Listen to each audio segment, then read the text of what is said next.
One day not so long ago there lived a very angry little boy. Everything in life and everything about life made him angry. The more angry he became, the more frustrated he became, and the more frustrated he became, well, that just made him more angry. He began to hurt the people around him who loved him the most. With each new insult and angry outburst, he was hurting those that cared. He wasn't seeing the consequences of his anger. He couldn't understand that his actions were causing others pain and hurt. He was too consumed by his own rage to even notice. The cursed little boy's spiritual story. After a particularly bad outburst, his mother had sent him to walk in the woods and think about things until he had calmed down. It was on this day, walking in the woods, that he met a witch that was about to change his life for the better. The witch was out collecting her herbs and spices for potions and magical spells when she heard the little boy. He was cursing and kicking stones, making an awful racket as he went. The little boy, cursing and kicking sticks as he went, was so engrossed with his emotion of anger he didn't see the witch until he was standing right in front of her. "Who are you?" he angrily muttered. "You're in my way. I'm a witch capable of turning you into a frog or making your tongue talk like a parrot.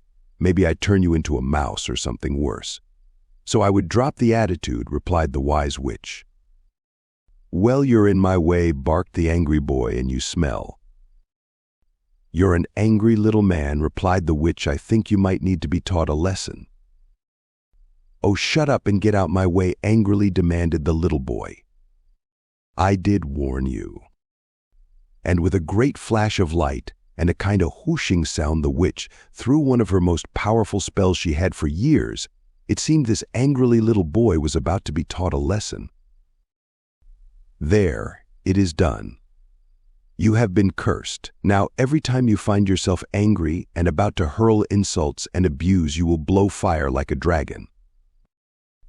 And with this, the wise witch walked away, leaving the little boy feeling a little dazed and slightly confused. When the boy finally arrived back home, his mood of anger had passed, and he was feeling a lot more calmer. He'd forgotten about the witch and the curse, and was feeling happier. It was around the evening dinner table that he started to lose his temper. Just as his father had poised on his fork a particularly nice-looking potato ready to pop in his mouth, the little boy burst into anger. As the little boy opened his mouth ready to curse, suddenly, just as the witch had said, a burst of flames as impressive as any dragon came raging out of his mouth, instantly turning the potato on his father's fork to crumbly dust. Shocked and surprised, the boy quickly put his hands over his mouth to spare any more carnage. His anger had now been replaced by horror and surprise as to the damage he had just caused. That evening, as the little boy was told it was bedtime, anger reared its ugly head once more. Once again, the instant the little boy opened his mouth to vent his rage, a massive burst of flames came shooting out. The walls were scorched black, and the television, taking a direct hit, was left melted and deformed. Our little boy went to bed that evening thinking for the first time in his life how his anger was having a direct effect on those around him. Over the course of the next few weeks, little by little, our boy started to see firsthand how every time he was angry or had an angry outburst, the flames raged from his mouth, burning everything to a crisp as it went, hurting and harming those around him. The other town folk were now becoming afraid of the little boy, who was now famous for blowing flames every time he was angry, and as so would try to avoid any direct contact with him. Our poor little boy was becoming very sad and lonely indeed.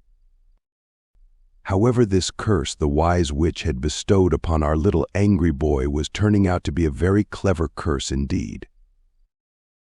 As more time passed, the little boy was slowly beginning to control his angry outbursts. Gradually, over time, his anger became less and less. At first, he managed to control his anger for a day, then he could manage 2 days in a row, then 3 and 4, then an entire week went by without the little boy becoming angry in the slightest way. And as our little boy began to control his anger, a fantastic transformation was also unfolding. He was also beginning to become a calmer and happier person. The other town folk could also see the wonderful new change in our little boy, and so they had started to include him once again. This was just the encouragement the little boy needed to finally rid himself of the old wise witch's curse.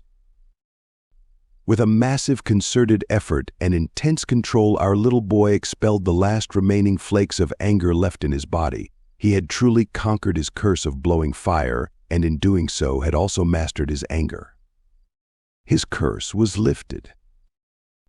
Our little boy decided to leave some of the destruction and scorch marks his anger had created. A reminder as how a quick, small outburst of anger can cause far longer lasting damage. Moral of the story: words we say in anger can cause deep emotional scars that may take many years to heal or be covered over. Be careful what you say.